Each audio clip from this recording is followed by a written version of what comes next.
네, 예레미야서는 하나님의 돌아오라고 하시는 그러한 권면의 말씀과 더불어서 계속되는 이스라엘 백성들의 배역, 회개하지 않는 그런 모습들이 보여지고 있습니다. 그 사이에 지금 예레미야 선지자가 이제 하나님을 향하여 기도하며 또 이스라엘 백성들을 향하여는 하나님의 그 간절한 하나님의 메시지를 전하는 가운데 있습니다. 이것이 계속 반복되는 형국이 있습니다. 어제 이제 예레미야 선지자는 하나님께서 이스라엘 백성들의 구원하시겠다는 그 말씀을 믿고 바랬지만 하지만 상황은 점점 더 어두워가고 있는 현실 앞에서 좌절합니다. 절망합니다. 하나님 앞에서 탄식하면서 하나님을 원망하기도 합니다. 그러한 상황을 예레미야 선지자를 통해서 계속 받고 있는데요. 오늘 말씀에는 이제 하나님의 심판에 대한 내용이 나오고 있습니다. 원래 하나님께서는 우리 사람을 축복의 통로로서 선한 하나님의 청지기로서 우리를 창조하셨습니다. 그리고 하나님께서 창조하신 모든 우주 만물을 정복하고 다스릴 수 있도록 하나님의 권세를 부어주셨습니다. 그래서 그 어떤 것도 그 사람을 지배할 수 없도록 오직 하나님만이 사람과의 관계 속에서 살아갈 수 있는, 오직 하나님만이 사람을 이렇게 다스리실 수 있는 그러한 관계 속에 놓여져 있었던 겁니다. 그런데 이제 사람이 이와 같이 하나님의 그 모든 선하심을 또 그 모든 은혜를 사람을 통해서 온 피조세계, 온 세상 만물 가운데 흘려보내기를 원하셨는데 사람이 죄를 지었죠. 그래서 이제 사람은 온전히 그 축복의 통로로서의 역할을 감당할 수가 없게 되었습니다. 그래서 오늘 이 심판의 말씀을 통해서 우리가 깨달아야 될 것이 무엇이냐면 우리는 축복의 통로라는 사실을 깨달아야 될 줄로 믿습니다.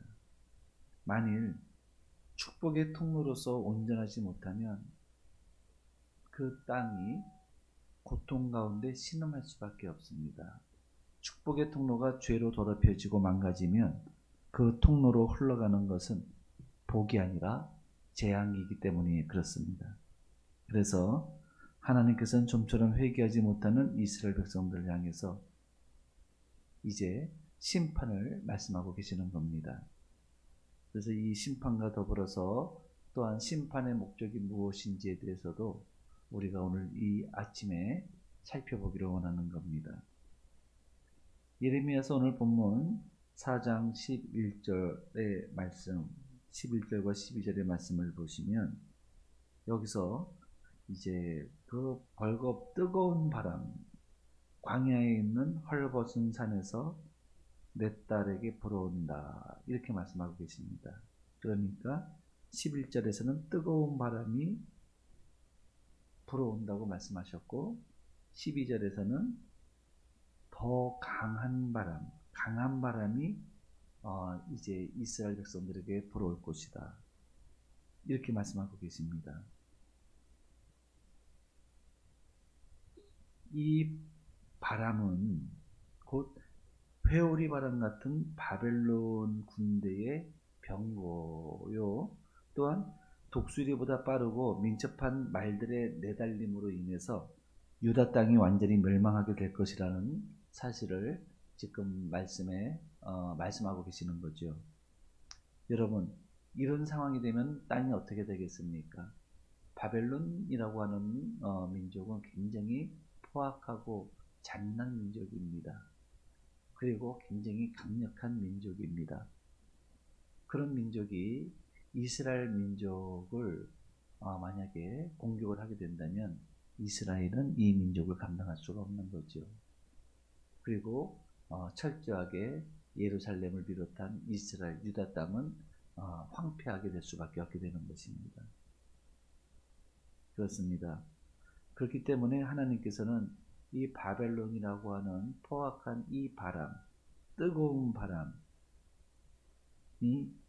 이제 그 유다 땅을 황폐하게 하고 사막처럼 삭막한 땅이 되어서 창조의 아름다움을 파괴하게 되는 것입니다.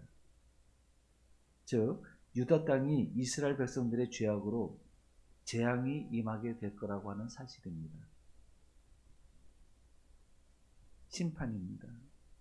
그런데 이제 그 뒤에 하나님께서 그러면 심판하실 목적이 무엇이냐 하는 것입니다. 심판의 목적, 심판을 예고하시는 목적이 뭐냐면 돌아오라는 것입니다. 다시 말씀드리면 심판의 목적은 악을 제거해서 구원을 받고 다시 정결한 하나님의 축복의 통로로 회복하여 사용하시기를 원하시기 때문에 하나님께서 심판하시는 겁니다. 죄와 악은 심판을 당하게 되어져 있습니다. 그렇기 때문에 죄와 악을 먼저 그 가운데서 벗어나야 되는 겁니다. 오늘 이 말씀을 보시면 죄와 악은 하나님 앞에 설 수가 없고 심판을 당하기 때문에, 그렇기 때문에 하나님께서는 이 심판을 말씀하실 때에 이스라엘 백성들을 향해서 뭐라고 말씀하십니까? 14절에 예루살렘아 네 마음의 악을 씻어버리라. 그리하면 구원을 얻으리라. 이렇게 말씀하고 계십니다. 그렇습니다. 하나님은 이스라엘 백성들을 멸망시키는 것이 목적이 아니라 이스라엘 백성들을 구원하시는 것이 목적입니다. 그렇기 때문에 이 심판의 목적은 이스라엘 백성들의 구원을 위한 심판이라는 것입니다. 할렐루야. 오늘 요한복음 3장 16절에 하나님께서 말씀하시기를 하나님이 세상을 이처럼 사랑하사 독생자를 주셨으니 이는 저를 믿는 자마다 멸망치 않고 구원을 얻게 하려 하심이라. 아멘. 그렇게 말씀하셨죠. 그리고 독생자 예수님께서 오시는 이유는 세상을 심판하려, 멸망시키려 오시는 것이 아니라 세상을 구원하시려고 오신다고 분명하게 말씀하고 계시는 겁니다. 여러분, 그렇습니다. 하나님의 형상을 따라서 지음받은 인간이 하나님의 선하심을 따라서 하나님의 축복의 통로로 이 세상에 존재하기를 원하고 계시는 것이죠. 오늘날 하나님께서는 우리들을 부르신 이유도 바로 그러한 목적을 이루시기 위해서 우리의 구원과 더불어서 우리를 통해서 또 새로운 세상을 만들어 가시려고 하시는 하나님의 그 목적, 하나님의 뜻이 있는 겁니다. 여러분, 그런데 심판을 말씀하셨다. 하나님이 잔인하신 분이 아니거든요. 그래서 하나님의 심판의 말씀은 하나님의 통곡 소리와도 같습니다, 여러분.